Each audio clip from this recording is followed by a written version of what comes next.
sê mens is nie so oud soos wat jy wil wees. En ja, ek moet regtig baie keer as iemand my vra hoe oud is ek, dan moet ek soort van dink, okay, hoe oud is ek?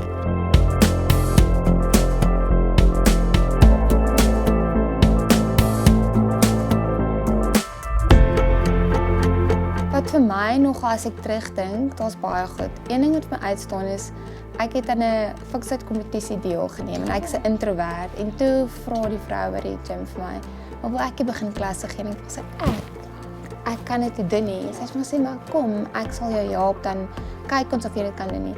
En ja, en ek het uitgesien nou, ek geniet dit so, dat ek weet ek moet een of ander tyd ophou want ek raak ouer.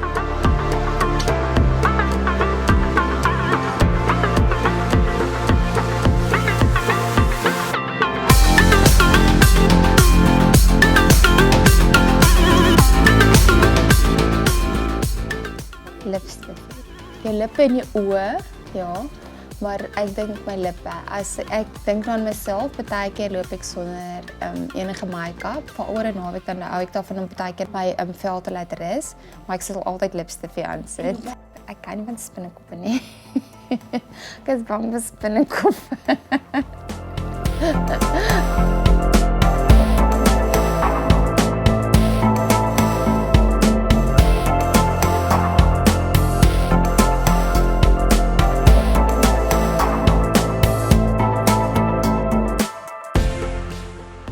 Ek was natuurlik mal oor Pretty Woman en Pretty Woman het nou eers in my gedagte opgekom.